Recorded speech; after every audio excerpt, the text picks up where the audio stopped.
Muchas gracias por darse unos minutos para escuchar esta presentación. Soy el doctor Gonzalo Gómez, soy cirujano plástico y esta presentación la he hecho para poder entender un poco más sobre el coronavirus y cómo vamos a plantearnos las cirugías plásticas en tiempos de coronavirus, cómo va a ser su seguridad. Así que esta presentación, la primera parte, es para todos ustedes.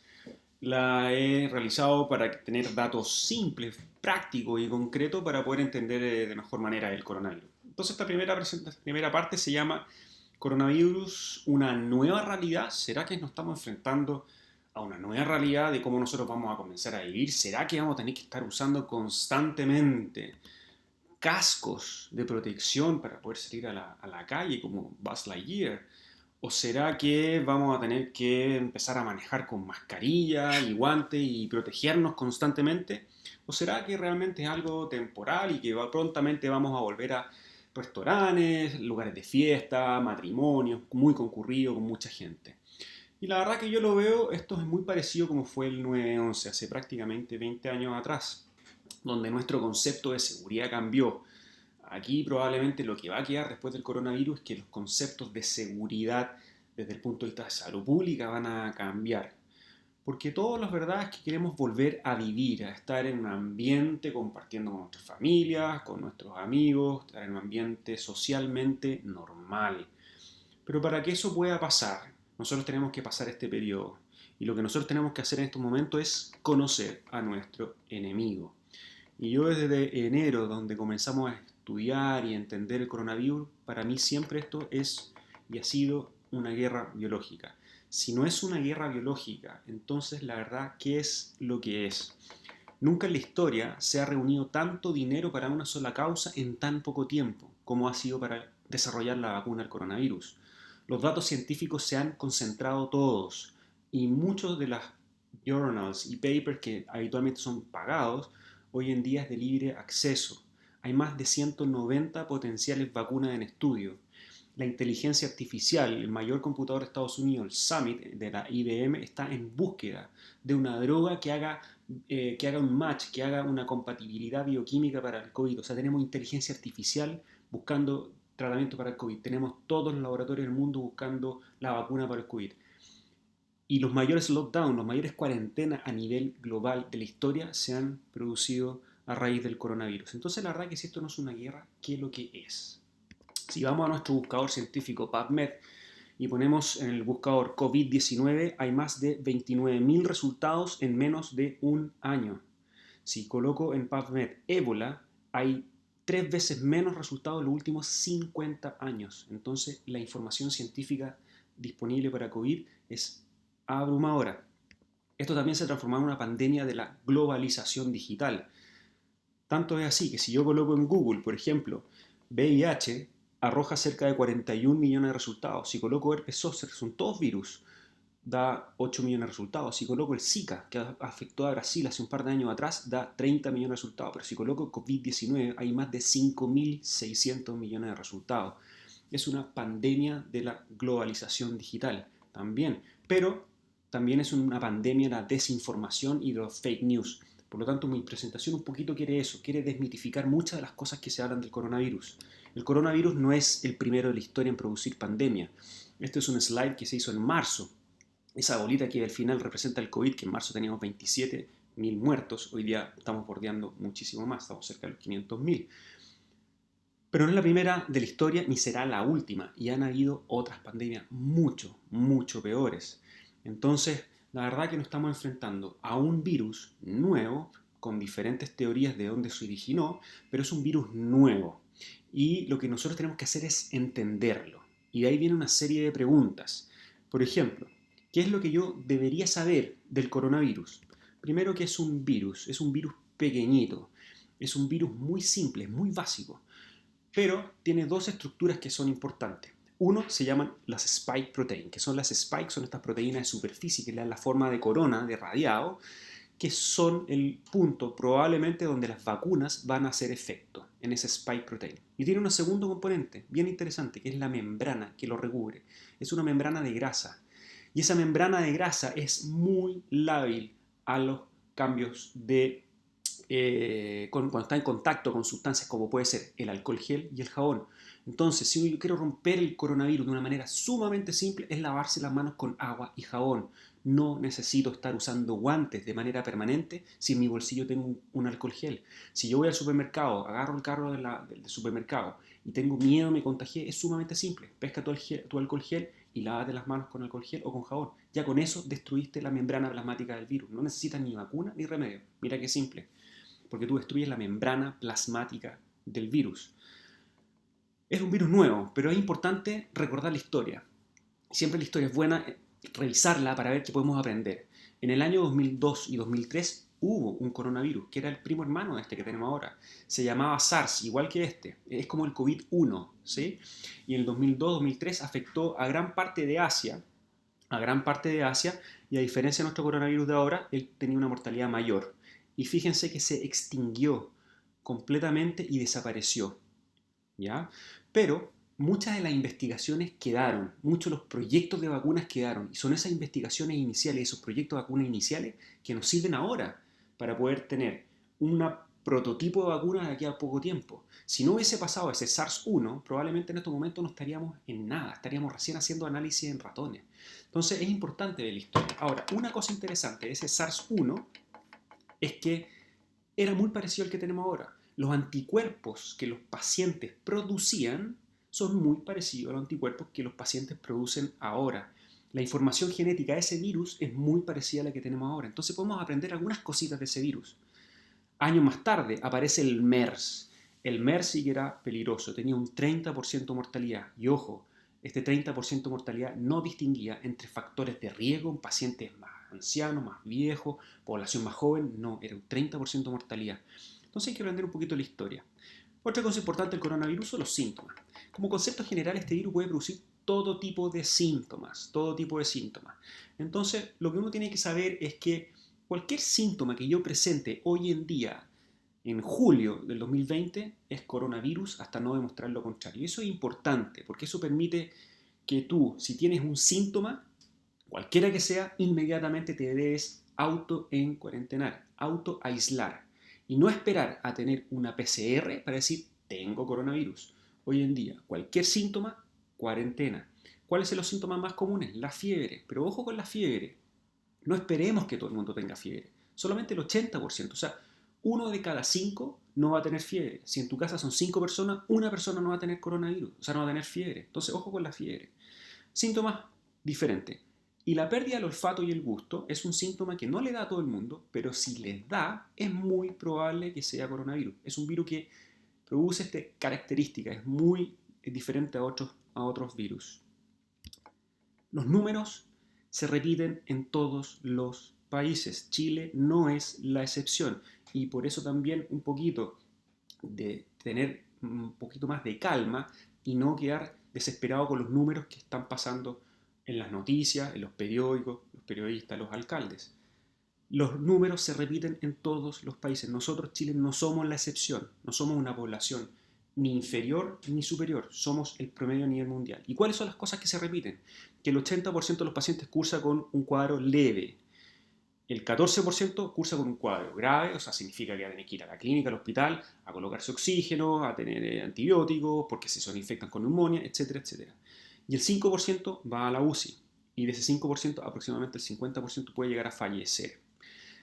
La tasa de letalidad, que significa los pacientes contagiados y de esos contagiados el porcentaje que fallece en el mundo, es de aproximadamente entre 2 a 5%. Y en Chile, en estos momentos, en julio, está en 2,14%. Por lo tanto, no tenemos cifras diferentes. Y uno tiene que mirar la realidad mundial. Esto es una pandemia, es mundial. Y Chile no es la excepción. Sabemos que los mayores de 80 años tienen alta posibilidad de fallecer. Por lo tanto, nuestra población de riesgo es los 80 años. Y sabemos que los niños menores de 9 años, prácticamente la mortalidad a nivel mundial es nula. La portada del Mercurio decía que factores de riesgo es envejecimiento, sí, obesidad también, y la alta densidad poblacional también es un factor de por qué podría explicarse en Chile esta teóricamente mayor letalidad, que ya lo vimos, que es la misma que el resto del mundo. Esto es lo que pasa en Chile, es una estadística del día 7 de julio. donde podemos ver que los mayores de 70 años concentran el 63% de los fallecidos. O sea, es un virus que afecta fundamentalmente a pacientes sobre los 60 años, nuestra población de riesgo. ¿Cuáles son los factores de riesgo? Estos son datos de México. ¿Cuáles son los factores de riesgo y por qué? ¿Por qué un paciente hipertenso, un paciente diabético, un paciente obeso tiene más posibilidad de fallecer por coronavirus? Porque este virus, para entrar en las células, necesita adherirse a un receptor. Y ese receptor en las células que nosotros tenemos en los pulmones, el corazón, en el páncreas, se llama AC2. El AC2 es un receptor que está en estas células y el virus lo usa para poder entrar. Entonces, si el paciente que tiene más AC2 tiene más posibilidades de que el virus entre. Entonces, mira qué interesante. ¿Cuáles son los pacientes que tienen más AC2? Los hipertensos, los diabéticos y los obesos. Entonces, son esos pacientes que tienen más posibilidades de que si se infectan con virus, tengan más virus entrando a la célula y pueden hacer cuadros más graves. Entonces, los factores de riesgo están relacionados con el AC2. Independiente del factor de riesgo, se ha visto que los pacientes que tienen más de 65 años y son fumadores tienen más posibilidades de caer en hospitalización. Y respecto a la mortalidad se repite en todos los países, es la misma. Y la mortalidad vemos que la que concentra la mortalidad es sobre los 60 años. Es decir, si yo tengo 40 años, tengo un 0,2% de que si me da el coronavirus pueda fallecer. O sea, es baja. Y en niños menores de 10 años es prácticamente cero. En todos los países se vuelve a repetir la misma estadística. Entonces quedémonos con el concepto que los pacientes en riesgo son mayores de 60 años. Menos de 60 años no son población de riesgo, salvo que tenga factor de riesgo, hipertensión, diabetes o obesidad. La respuesta inmune es extremadamente compleja, es muy compleja, pero lo que tenemos que saber es que algunos pacientes van a responder antes y otros se van a demorar.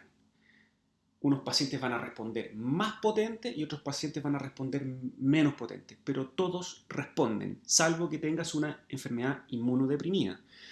Pero si no tienes ninguna inmunodepresión de base importante, todos van a responder al coronavirus. Eso lo enseña la historia, eso nos enseña la inmunología. Hay excepciones, pero este virus no tiene por qué ser esa excepción de la regla.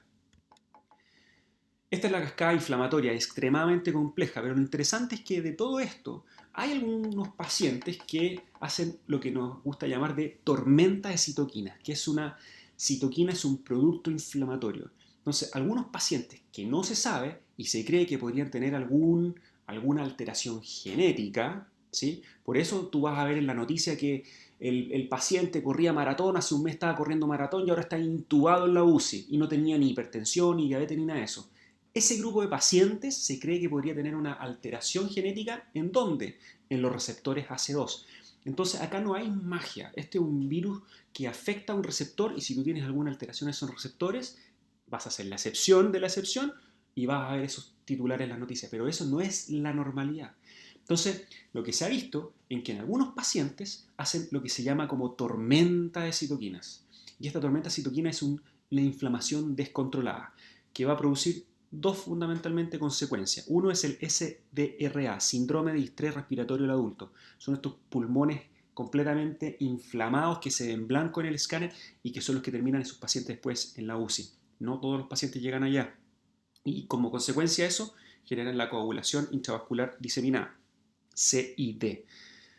Y la coagulación puede generar problemas de tromboembolismo pulmonar, TEP, infarto o miocardio, accidentes cerebrovasculares o hemorragias digestivas. Entonces, no le pasa a todos los pacientes, algún grupo de pacientes con algunas determinadas características puede tener ese problema. Ahora, ¿cómo me puedo contagiar? Y aquí viene uno de los mitos que están en todas partes. Y uno ve, tanto revistas como el New England Journal of Medicine, como en el Mercurio, como en los medios de publicidad, en el internet, estas imágenes. Que el virus sobrevive 3 horas en ambiente, 4 horas en cobre, 2-3 días en plástico, en cartón, etcétera, etcétera. Sí, la verdad que el virus tiene la capacidad de sobrevivir en algunas áreas y me puedo contagiar por ese lado. O sea, yo me puedo contagiar o tocando o respirando algo que tenga coronavirus o en contacto estrecho con otra persona. Pero si yo, teóricamente, si yo toco algo que está con coronavirus, me podría contagiar. Pero esas mediciones que dicen puede sobrevivir hasta 2 días en plástico son condiciones de laboratorio, con altísimo nivel de virus, con mucha carga viral, que no es la realidad si tú vas a tocar un botón de un ascensor. Un botón de un ascensor no tiene esos 10 elevado a 8 cargas virales para mostrar estos ejemplos. Tiene muchísimo menos. Entonces, la verdad que si bien es teoría que yo me podría contagiar tocando algo, en el estudio científico no se ha demostrado con tanta potencia esa vía de contagio. Así que no es tan así. Muchos de estos son estudios de laboratorios con exageradas cargas virales para tratar de ver cuánto tiempo sobrevive, pero no es la realidad. Entonces, si yo voy a cualquier parte y toco algo, agüita con jabón, alcohol gel y listo. Si yo voy a un espacio abierto, teóricamente el virus puede sobrevivir hasta 3 horas en ambiente, sí, en condiciones de laboratorio, una pieza cerrada, sin cambio de temperatura, sin corrientes de aire, sin ventilación. Si yo a esa pieza le meto ventilación, eso que pasa a ser de 3 horas, el virus puede llegar a sobrevivir 3 minutos. O sea, mira qué fácil, solamente con corriente yo le cambio las condiciones al virus y ya no pasa a ser 3 horas, sino que pasa a ser 3 minutos. Y la segunda forma, que todo el mundo sabe cómo me contagio, es a través de el contacto con alguien. Y hoy en día eso se llama contacto estrecho. Entonces, si yo estoy en contacto con alguien que puede ser probable COVID, es un contacto estrecho. Pero tiene que cumplir algunas definiciones. No es tan simple que yo vaya por la calle y me toco con alguien y me contagie. No, no es así. Tiene que haber un contacto estrecho. Personal de salud es muy fácil de entenderlo porque es la persona que va a estar en contacto con un paciente que tiene COVID y se puede contagiar. No es el caso de la gran mayoría de nosotros.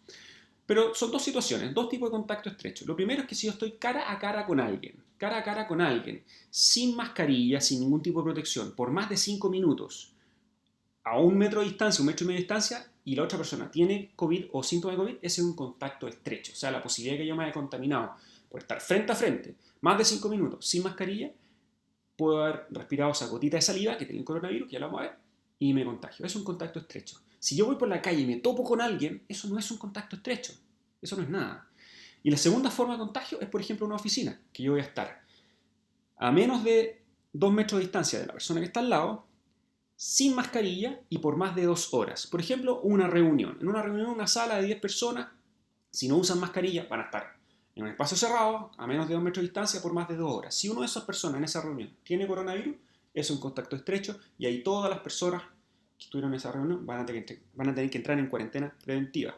Entonces, por ejemplo, si estamos en una oficina y la persona morena usando mascarilla se saca la mascarilla y teniendo coronavirus contagia a la persona que está al lado, la rubia, eso se considera contacto estrecho en esa oficina. Pero esa persona morena no va a ser el contacto estrecho de la última persona allá abajo en la oficina. O este grupo de adolescentes. Probablemente están viendo una foto en Instagram o alguna cosa, la foto del doctor Gómez, y la ven rápidamente, 30 segundos y se acabó. Para que haya contacto estrecho de ese nivel es que tendrían que estar sin mascarilla y por más de 5 minutos compartiendo. Y en los aviones, contacto estrecho se va a considerar esto. Son 2 metros a la redonda, o sea, son los 2 asientos de adelante, son los 2 asientos de al lado, entonces es bastante complicado. Respecto a los aviones, les quiero comentar un dato técnico. Los aviones tienen condiciones de pabellón quirúrgico. ¿Qué significa eso? Los aviones inyectan, 1, aire a presión, 2, hacen recambio de aire por hora, y 3, las condiciones de deshidratación del aire son muy desfavorables para el virus.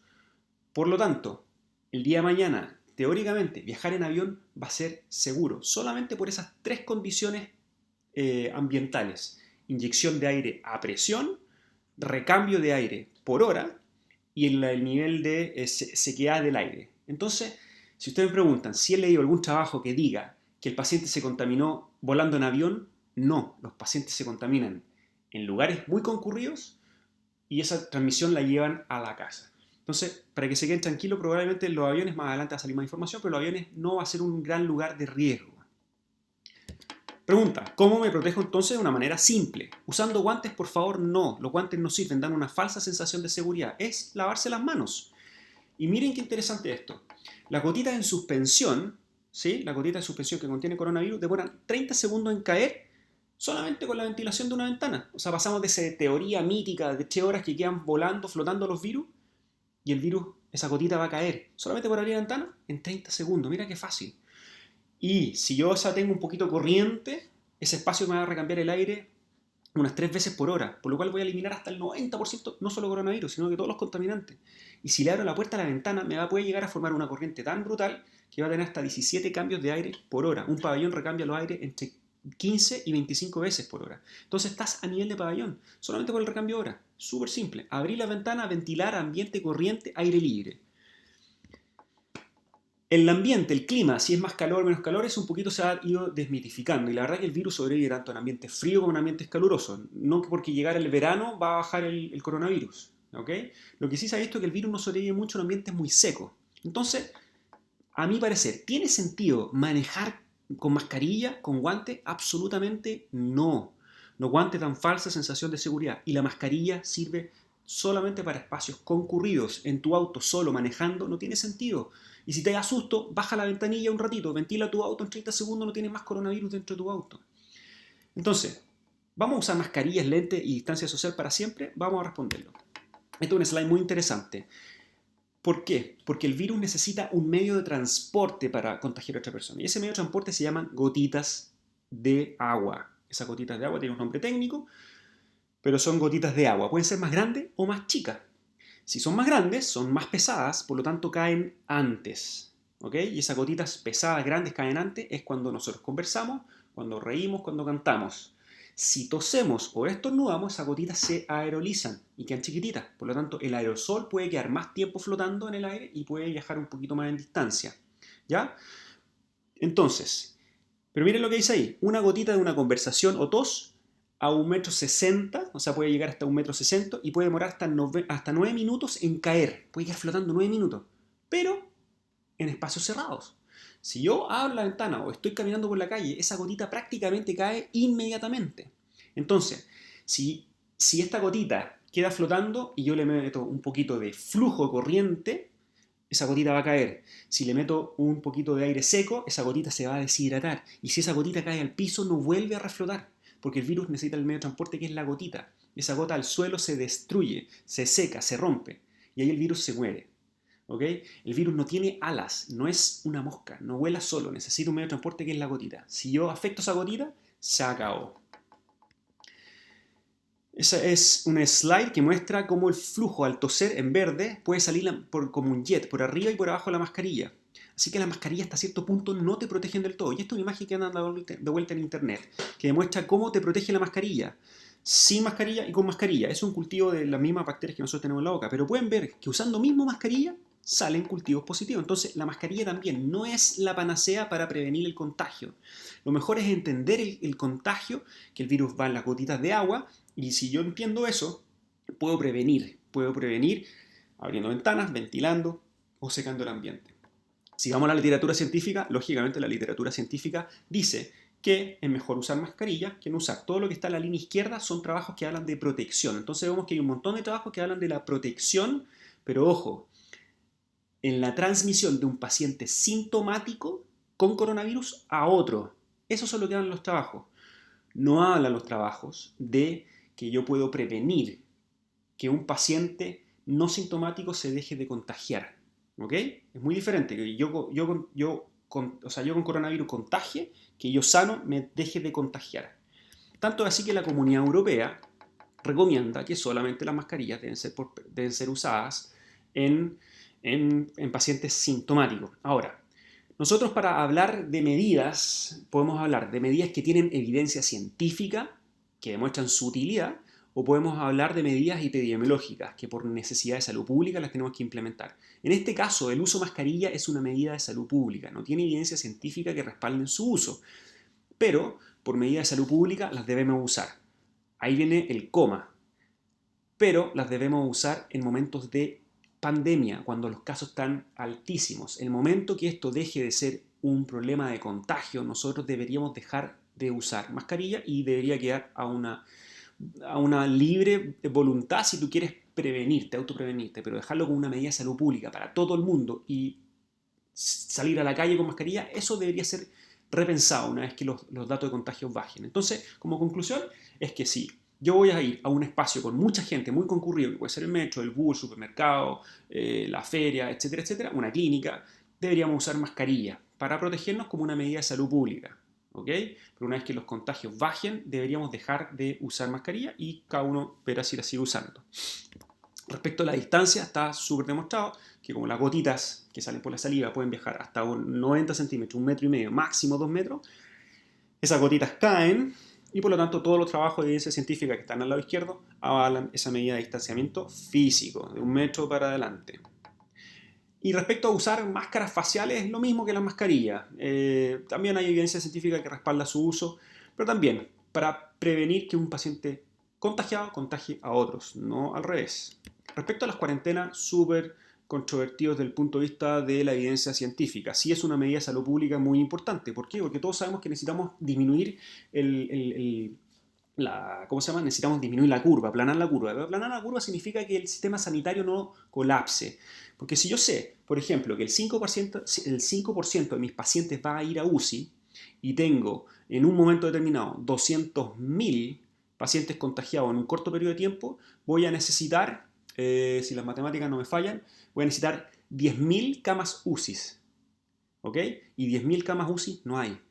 Entonces, ¿qué es lo que yo necesito? Aplanar la curva para que el sistema de salud se pueda adaptar, ganar tiempo y se pueda mejorar sus protocolos. Y es lo que ha estado pasando, lo que ha estado pasando en los últimos meses. El sistema de salud no ha colapsado, está a full, pero no tenemos las cosas dramáticas como pasó en España, como pasó en Nueva York. ¿Y es por qué? Porque estamos aplanando la curva. Y ahí uno dice, bueno, ¿las cuarentenas sirven o no sirven? Sí, la verdad es que sirven, es una medida que funciona, pero hay que tener ojo. El virus viene en oleadas. El virus viene en oleadas. No significa que en 2 meses más vamos a tener un rebrote ni una reinfección. Es simplemente que es la historia natural del virus. Va a venir un nuevo episodio de pacientes contagiados, sintomáticos en un tiempo más, porque va a venir en oleadas. En Inglaterra hicieron una cosa muy simpática, hicieron una simulación de qué pasaría si yo no hago nada y tenemos la curva negra que se dispara arriba con la necesidad de cama UCI. Si yo bajo los colegios, si aíslo los colegios, los cierro, baja una curva verde y así sucesivamente dependiendo de la implementación de medidas epidemiológicas. Cada una tiene su pro y su contra y uno puede estar en acuerdo o en desacuerdo, pero lo importante es que uno tiene que seguir las normas que se dictan y las normas, una vez que se dictan, hay que reevaluarlas con datos técnicos, datos duros, no con opiniones. Sabemos que el virus SARS, el COVID, tiene una gran capacidad de contagio, por eso es los niveles altísimos de contagio, porque es así el virus. Pero también sabemos, esta es una portada de la última noticia del día 6 de junio, que las cuarentenas muchas veces lo único que hacen es frenar un poquito el número de contagio, pero no lo va a disminuir. Y podemos ver cómo la curva de contagio en todas las comunas de Santiago es la misma. Lo único que hace la cuarentena es interrumpir momentáneamente, pero la curva después vuelve a tomar su ritmo. ¿Por qué? Porque las cuarentenas son muy variables de país a país. Hay países que funcionan y hay países que no. Depende de muchos factores. Entonces, por eso las cuarentenas hay que replantearlas como una estrategia. Si tu estrategia no funciona, hay que replantearse esa estrategia. Ya que, volvemos a lo mismo, no hay evidencia científica que avale el uso de cuarentenas como lo están haciendo hasta ahora. Ok, lo más importante para mí en estos tiempos de pandemia es entender un número, que es el número del día cero de contagio. ¿Por qué? Porque sabemos que el virus tiene un periodo de incubación entre 5 y 6 días, variable, que puede llegar hasta más o menos el 98% de los pacientes se puede desarrollar síntomas hasta el día 12, pero en términos medios son 5 días. A los 5 días tú vas a tener síntomas. Y esta curva es muy importante. Esto son varias curvas, las podemos explicar de una manera bien simple. En naranjo, el día 5, está el día donde yo voy a partir con mis síntomas. Entonces, el día 0 es donde yo hice contacto. El periodo de incubación son 5 días. En 5 días voy a tener síntomas. Yo sé que este virus tiene la capacidad de empezar a contagiar 2 días antes de los síntomas. Y ahí el problema de este virus, que estoy contagiando antes de tener síntomas. Mira qué loco. Entonces, el día 5, contagio. Perdón, el día 0, contacto, periodo de incubación 5 días. El día 5 voy a hacer mis síntomas. Habitualmente los síntomas duran 2 semanas más o menos. Ok. El 80% es leve, ¿sí? Ahora, pero en las personas de mayores a 60 años hay que tener ojo con un día, el día 8, porque se ha visto que en el día octavo muchos pacientes que van a terminar en hospitalización y con un poquito más cuadros más complicados se descompensan al día 8 y se descompensan fundamentalmente con síntomas respiratorios, falta de aire, cansancio, de ese tipo. Pero el 80% de la gente son síntomas absolutamente leves, sos llavero, igual que un resfrío, paracetamol y medida general y listo. Entonces, yo hice mi contacto el día 0 al día 5, partí con los síntomas. Importante identificar tu día 0 de síntomas. Ya lo voy a explicar por qué, pero quédense con eso, día 0 de síntomas. 2 días antes empecé a contagiar. Entonces yo no puedo hacer memoria y decir, chuta, estuve en contacto con tal y tal persona y a esas personas les voy a avisar. Perfecto, esa es mi curva naranja. En azul está la curva de la PCR. La PCR lo que mide es carga viral, es partículas virales, no es un cultivo del virus. Y la carga viral empieza a aumentar el día 0, hace un pic, habitualmente coincide con el pic de los síntomas y después baja lentamente y puede desaparecer a los 28 días. Pero ojo, es carga viral, es cuánto mi cuerpo se demora en deshacerse de todos esos pedacitos de virus. Es como, imagínense un virus fuera una bolita, yo pesco un martillo y lo destruyo. Y lo que queda son puros pedacitos de virus. Y lo que voy a medir con la PCR son esos pedacitos de virus, no es el virus activo. Ahora, ¿qué es lo que pasa? Que por una cuestión epidemiológica uno asume que teniendo una PCR positiva tengo una infección activa, pero no es tan así. Al comienzo de la epidemia, sí, hoy día no debería ser así. ¿Y por qué? Porque una persona puede seguir eliminando pedacitos de virus hasta 2 meses después de haber tenido infección. Entonces, ¿qué es lo que pasa? Que si yo me hago una PCR ahora y me hago una PCR en un mes más y en 2 meses más me puede seguir saliendo positivo, pero eso no significa que yo estoy sintomático y menos infectando. Entonces, hoy en día para mí lo más importante es que tú te acuerdes el día 0. Estamos hablando de los pacientes sintomáticos, el día 0. Entonces, en el día 0, tu PCR va a subir, va a ser un pico al máximo de la infección y va a bajar lentamente. Perfecto. El otro tema acá son las inmunoglobulinas, los anticuerpos que nos vamos a formar. Y las inmunoglobulinas hay varios tipos, pero son los dos que nos importan. Son las inmunoglobulinas M y la G. La M es la primera línea de defensa. Comienza a elevarse el día 7, pica el 14 y baja la tercera semana, el día 21. Y la IgG, que es nuestros anticuerpos de memoria, lo que nos va a prevenir una futura infección, empiezan a elevarse el día 14 hacia adelante. ¿Cuánto tiempo dura esa IgG? Lo vamos a ver enseguida.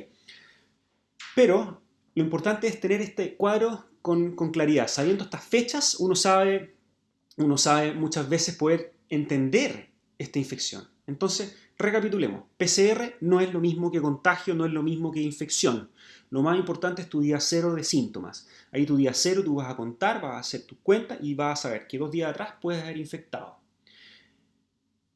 La IgG es nuestro anticuerpo de memoria, recién de la segunda semana en adelante, y la IgM un poquito antes, la primera semana ya puede salir positiva. Entonces, si yo voy a la farmacia y me compro un test rápido y me lo hago al tiro cuando tengo fiebre, lo más probable es que ese test rápido te va a salir negativo, porque no le diste ni tiempo que tu cuerpo formara los anticuerpos.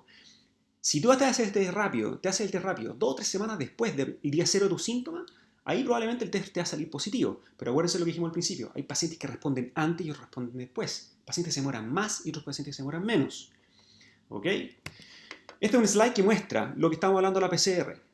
En morado está el cultivo de virus, que va a ser alto al principio. Y podemos ver que a medida que pasan los días, el cultivo de virus empieza a bajar su posibilidad de dar positivo porque la carga viral baja. Pero los pedacitos de virus en rojo, PCR, se mantienen mucho más tiempo activos porque son pedacitos de virus. Y este slide es muy importante. ¿Por qué?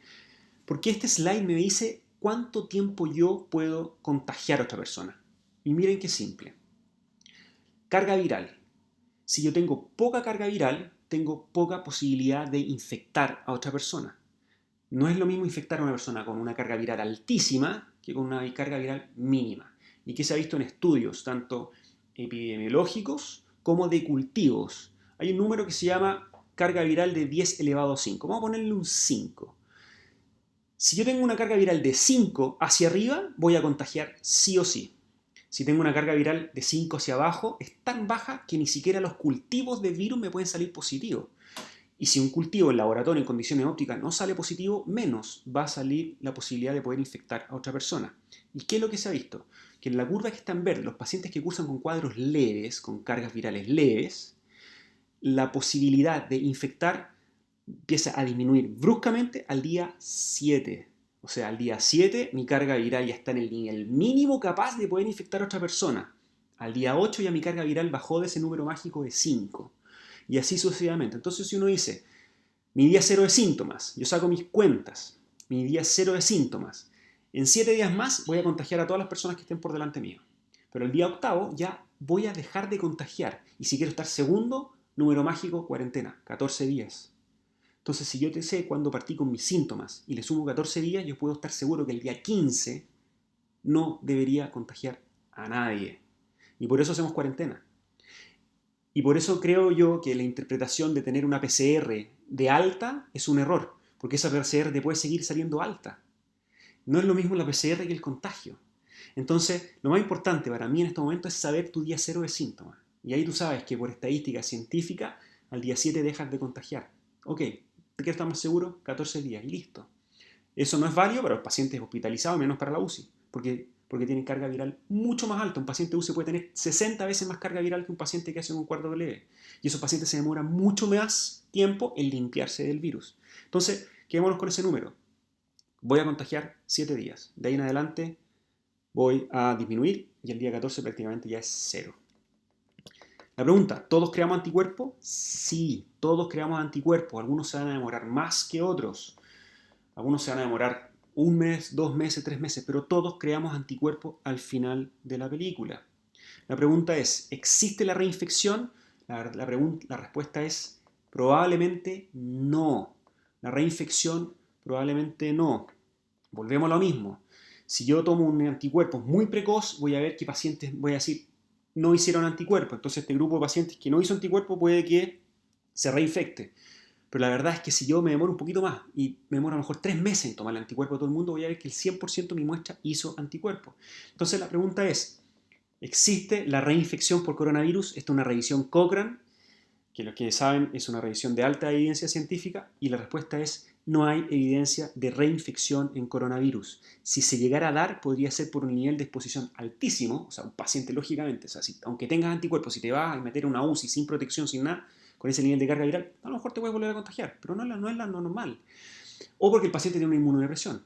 Pero lo más probable, las explicaciones, ¿cuáles podrían ser? Por ejemplo, que hubo un alcalde que se salió en titular y dijo, se reinfectó. No, lo más probable es que, tres alternativas, o el paciente puede hacer una recuperación oscilante, o sea, un sub y baja y se puede demorar 2 o 3 meses hasta finalmente formar esos anticuerpos, o el paciente tiene alguna inmunodeficiencia, o hubo un error de laboratorio, o mira qué simple, el primero fue un diagnóstico clínico, nunca se hizo un examen, y en la segunda ocasión sí se repitió el examen y el examen fue bueno. Entonces, la verdad que hay explicaciones para poder explicar de esos titulares que dicen reinfección. La reinfección no existe. ¿Cuánto duran los anticuerpos? O sea, ok, vamos a hacer una vacuna, mi vacuna hoy día, ¿cuánto me va a durar? 1 año, 6 meses, 2 días, no lo sé. ¿Cuánto duran mis anticuerpos que formé? Tampoco lo sé. Pero ¿qué es lo que nosotros tenemos que mirar? Primero, lo que ha pasado con otros virus y segundo, la historia.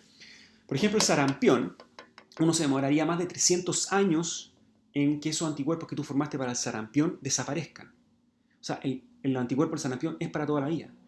La varicela, la peste cristal, no es así. La varicela, después de los 50 años, los anticuerpos empiezan a bajar. O sea, los anticuerpos también envejecen. Unos envejecen más rápido que otros. Y eso es parte del sistema inmune. Entonces ahí volvemos a lo mismo. La historia del SARS-1, del COVID-1, por así decirlo. Y podemos ver que la respuesta inmune es muy parecida a la que se dan con el COVID de ahora. O sea, los anticuerpos que generan los pacientes con el 1 con respecto a este coronavirus son muy parecidos. Entonces, ok, vamos a pensar que los anticuerpos son parecidos y podrían ser iguales. ¿Y qué es lo que nos dice la historia? Que los anticuerpos de esos pacientes del SARS-1 llegaban a durar hasta 3 años después de la infección inicial. Entonces, si, y esto es un seguimiento que hicieron con 176 pacientes, midiendo los anticuerpos cada 6 meses, pudieron ver que al año después de la primera exposición, el 100% de los pacientes mantenía anticuerpos. A los 2 años, el 94%. Y al tercer año, bajaba un 55%. O sea, podríamos decir que tal vez los anticuerpos, tal vez estos anticuerpos nos pueden llegar a durar 2 años. Otro estudio, 56 pacientes, seguimiento. El pic se produce, miren, el pic de los anticuerpos se produce al cuarto o sexto mes. Si yo me pongo a hacer estudio, al segundo mes voy a tener un gran porcentaje que a lo mejor de pacientes que ni siquiera han hecho anticuerpos. Pero el pic al sexto mes. Al año y medio recién empezaron a bajar algunos anticuerpos. Al año 93% de los pacientes tenían anticuerpos. A los 2 años el 88%. O sea, volvemos a lo mismo. Los anticuerpos duran al menos 1 año, año y medio, 2 años. ¿Cuándo lo vamos a ver? Cuando pasen 2 años y hagamos testeo de estos pacientes que se han contagiado ahora y los miramos en 2 años más. Y recién vamos a ver. Antes de eso son especulaciones, pero ¿especulaciones en qué? En base a lo que pasó con el SARS-1.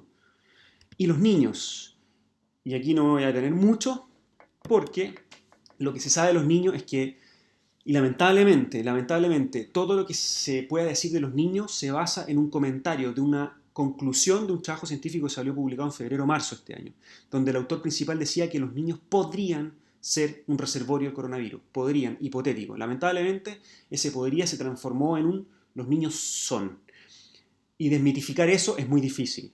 Pero lo importante que ustedes sepan es lo siguiente. Primero, los niños no tienen tanta cantidad de receptores AC2 como los adultos. Por lo tanto, los niños, si no tienen el receptor que el virus necesita para entrar, si es que entra virus primero, es muy poca cantidad. Al ser poca cantidad, los síntomas son menores. Al ser poca cantidad, los virus en los niños no se mueren, salvo excepciones. Pero los niños no tienen mortalidad como si lo tiene un paciente de 80 años.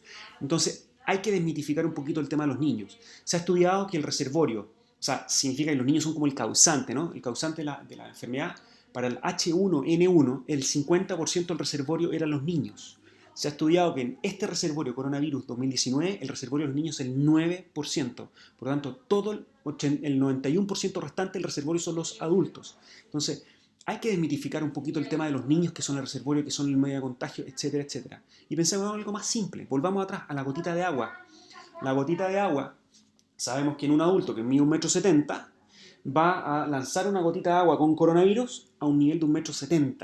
Un niño de 5 años que tiene 1,10 m de altura va a eliminar una gotita con mucho menos cantidad de coronavirus a 1,10 m de altura.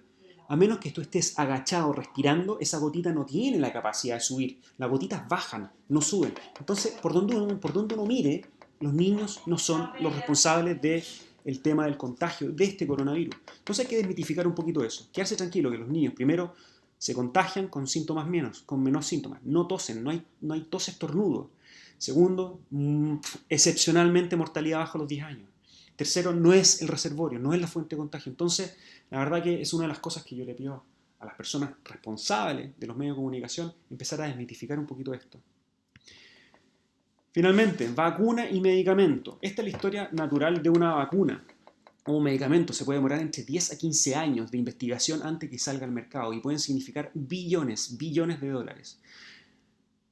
Como estamos en una situación crítica de emergencia a nivel mundial, todos estos plazos se están acortando, probablemente se van a acortar a 1 o 2 años, de una manera inédita en el mundo. Los estudios experimentales parten con investigación a nivel de laboratorios, pasan a ratones o a animales de experimentación y de ahí pasan a experimentación en fase 1, 2 y 3 en estudios poblacionales con humanos. La fase 1 de un estudio es fundamentalmente para ver si es que el medicamento, droga o vacuna tiene alguna reacción adversa severa que impida seguir con el estudio. Y eso se hace con grupos muy pequeñitos de pacientes. Si vemos que la droga no es mala, pasamos a la fase 2, donde vamos a fundamentalmente ver la dosis que necesitamos. 100 miligramos, 200 miligramos, 300 miligramos.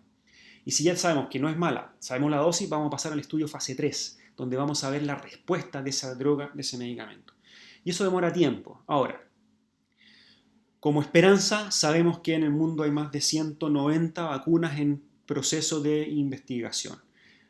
El problema es que sabemos también que más del 90% de esas vacunas no van a pasar la fase 2, porque vemos que pueden tener algunos problemas. Pero esto es una imagen de Wikipedia, estamos casi ya terminando, es como la parte esperanzadora. Hay 3 vacunas que están llevando la delantera. Y nosotros acá en Chile también tenemos una, esperamos que dé también algunos resultados positivos en un tiempo más. Pero 3 vacunas que están llevando la delantera, primero es una vacuna china, segundo es una vacuna americana, el laboratorio Moderno, y la tercera es la vacuna de Oxford, que es a través del laboratorio AstraZeneca. Vamos a probablemente escuchar de esta vacuna de aquí a final de año. Ahora, en mi experiencia como médico, les puedo decir que tal vez esta vacuna no esté a libre disposición con todos los estudios, al menos de eficacia demostrada, no antes de aquí a 8, 10, 12 meses. Por eso la importancia es de entender el virus, de entender que este virus no sobrevive en el aire, las gotitas y todo lo que conversamos. Finalmente, algún pensamiento. Lo aprendido en la historia de las pandemias es que se quedan en la población por 2 a 5 años, hasta que o la comunidad adquiere inmunidad de grupo, o porque sale una vacuna. Por lo tanto, nos queda para rato con coronavirus. Va a venir nuevamente por ahí más adelante recontagio, etcétera, etcétera. Así que tenemos para rato, hay que aprender a vivir con este virus. Esa es la nueva realidad. ¿Qué es lo que yo le pediría a las personas encargadas de salud pública? Primero, avanzar en tecnología para poder hacer un examen que sea más rápido y más precoz. No esperar un día de PCR, 2 días de PCR o algunas horas para un examen de sangre. esto debería ser rapidísimo, así algo así como un alcotest, que tú soples y te digas sí o no, cosa que te puedas entrar a un avión, ir al supermercado, entrar al colegio, etc. Las cuarentenas, a mi parecer, deberían ser selectivas, debería ser una protección vertical a los grupos de riesgo, o sea, aislar a las personas en riesgo, darle todo el soporte, rastreo los contactos. O sea, si yo tengo coronavirus, rápidamente identificar los contactos para poder aislarlo y que no siga contagiando. El contagio es inevitable, Lo que yo tengo que evitar es que esto se me dispare a tal punto de que colapse el sistema de salud. Tengo que hacer que los contagios sean controlados. La verdad que pensar en una vacuna o un medicamento sí, ojalá a futuro, pero lo ideal es que no nos centremos no toda nuestra esperanza en eso. Tal vez el virus desaparezca antes de que aparezca una vacuna, como pasó con el SARS-1. Y finalmente, en mi opinión, el distanciamiento social no se debería llamar distanciamiento social. La palabra social implica familiar, laboral, emocional, deportivo. Debería ser un distanciamiento físico. Es respetar este espacio mínimo para que tu saliva no me contagie. Máscaras solo en espacios públicos y en el pic de la pandemia. Cuando empiecen a bajar los contagios, las máscaras deberían quedar en nuestras casas. Que viva el aire hace bien, los espacios abiertos hacen bien. Usar mascarilla en espacio abierto no tiene sentido, el virus cae, acuérdense la gotita, el virus cae. No hablamos nada de ejercicio, meditación y alimentación, pero son sumamente importantes. Google está lleno de consejos, le aconsejo revisar. Ejercicio aumenta el sistema inmune, la meditación aumenta a través del sistema límbico el sistema inmune y la alimentación también influye. El uso de la tecnología llegó para quedarse. Yo estoy feliz con mi videoconsulta. Los niños no son un problema. Por lo tanto, si vemos en la calle un niño, no hay que mirarlo como un objeto de peligro. Es una tontera eso. Los niños no son problema. Y acuérdense los tiempos. Día 0 de contagio, día 0 de los síntomas. Día 7, contagio 100%. Y de ahí en adelante, mi cuarentena, después de 14 días, no hay más. La siguiente parte es seguridad en cirugía plástica y eso se lo dejo después a mis colegas. Muchas gracias por su tiempo. Cualquier pregunta me pueden escribir a mi correo electrónico gonzalogomez@blissps.com. Se escribe B larga LISS ps.com o me pueden buscar por mi Instagram, en mi página web gonzalogomez.cl y encantado de poder resolver sus preguntas.